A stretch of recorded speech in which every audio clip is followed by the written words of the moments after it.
رب تبارک و تعالیٰ معراج کی رات جب اپنے محبوب کو بلایا، ویسے تو قرآن کی آیتیں ڈائریکٹ اتر رہی تھیں، اللہ تبارک و تعالیٰ وہی فرما دیتا محبوب آ جاؤ میرے پاس، نہیں، عظمت اور محبت کا تقاضا یہ تھا، کائنات میں فرشتوں میں سب سے اعلیٰ جو ملأ اعلیٰ میں فرشتہ ہے وہ سید الملائکہ جبرائیل امین کو بھیجا گیا، جبرائیل امین کو بھیجا گیا، اور ساتھ میں براق سواری کو بھی بھیجا گیا۔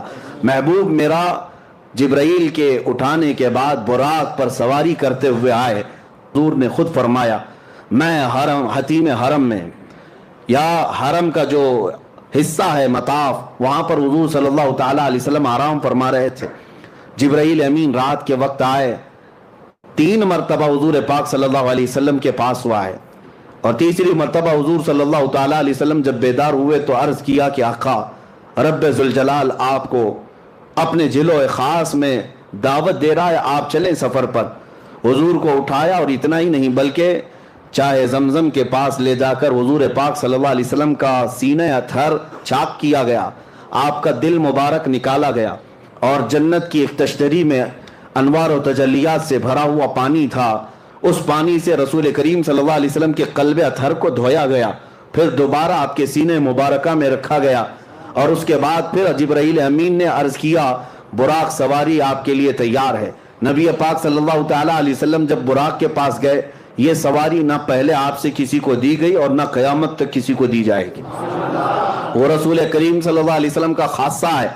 وہ براق کیسی سواری تھی خود حضور فرماتے ہیں، خچر سے تھوڑا سا چھوٹی اور گدھے سے تھوڑا سا بڑی، خچر اور گدھے کے درمیانی حصہ تھا، اور اس سواری پر جب حضور صلی اللہ علیہ وسلم تشریف لے جانے لگے، وہ شوق سے اچھل کود کرنے لگا۔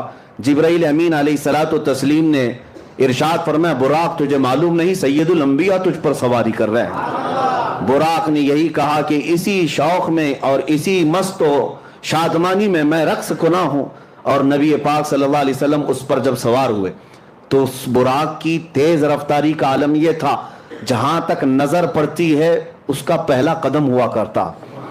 اب وہ سواری سے میرے آقا صلی اللہ تعالیٰ علیہ وسلم نکلے، اور آپ کے سفر کی جو پہلی منزل تھی وہ بیت المقدس، تقریباً مکہ مکرمہ سے بیت المقدس کا سفر 1400 کلومیٹر کے فاصلے پر ہوتا ہے، 1400 یا 1500 اس وقت کے میل کا حساب جو بتایا گیا ہے۔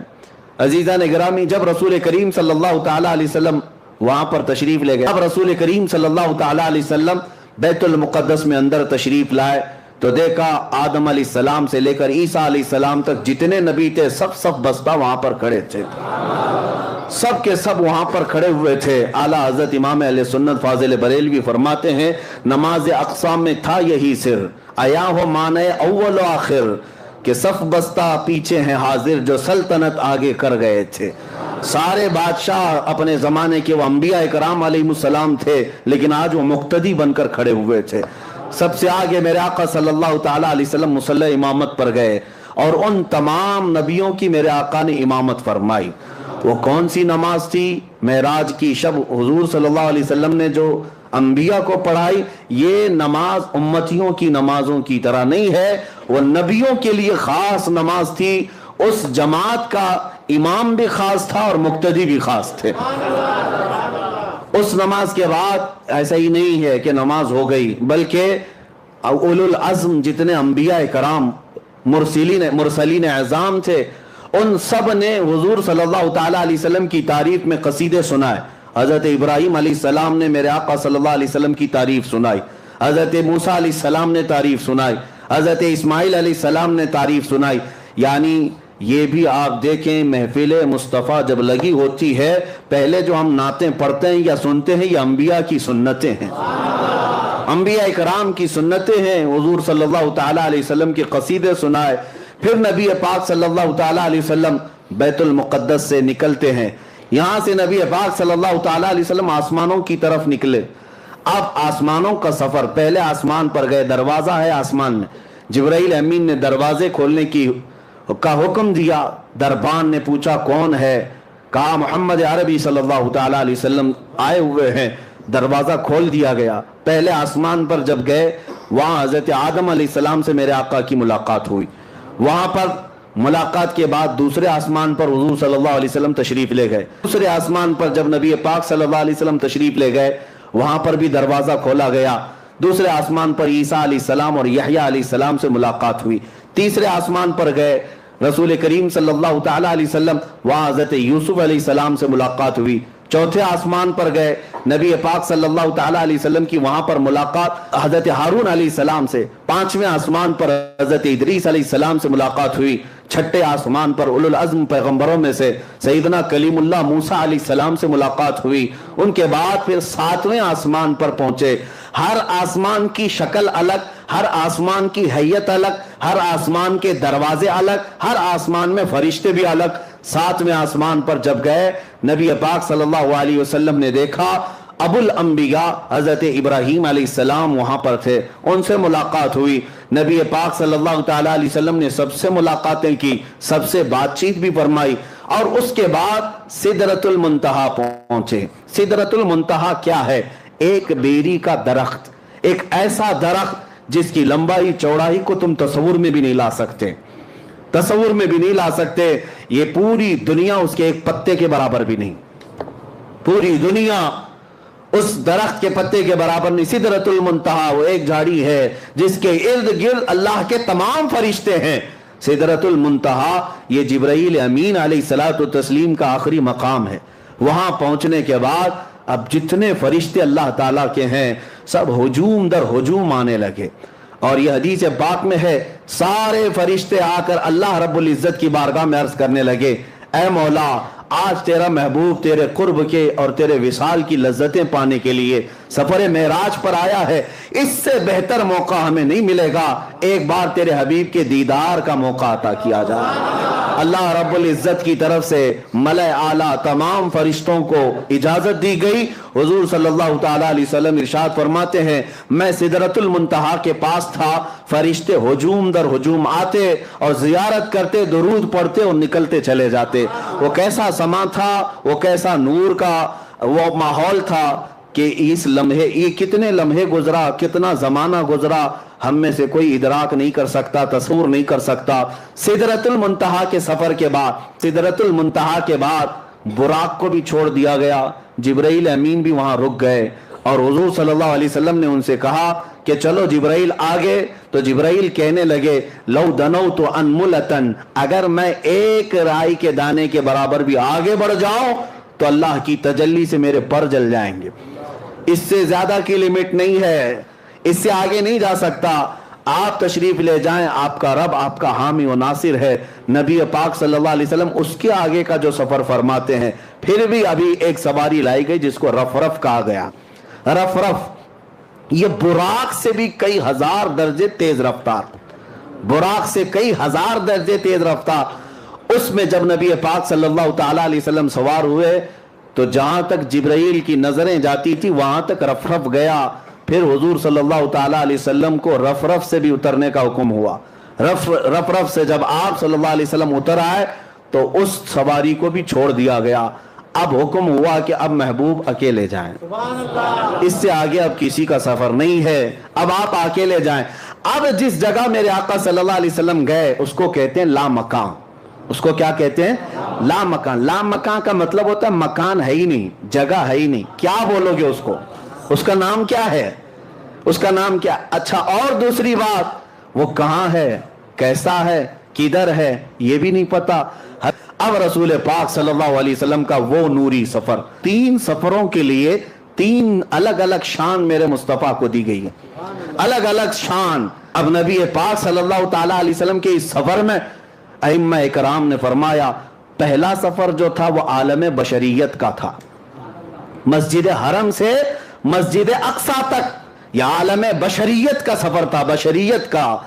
اور اب سے یہاں سے بیت المقدس سے سدرۃ المنتہا تک نبی پاک صلی اللہ علیہ وسلم کی نورانیت کا سفر تھا. اور سدرۃ المنتہا سے عرش الہی اور لامکاں کا سفر حقیقت محمدیہ کا تھا. اب اس حقیقت محمدیہ کو کوئی پہچان نہیں سکتا. بشریت بھی میرے آقا میں ہے, نورانیت بھی میرے آقا میں ہے, اور حقیقت بھی میرے آقا میں ہے. اور ہر جگہ کا لباس الگ ہے, اور ہر جگہ کی معراج ہوئی. میں آپ کو بتاؤں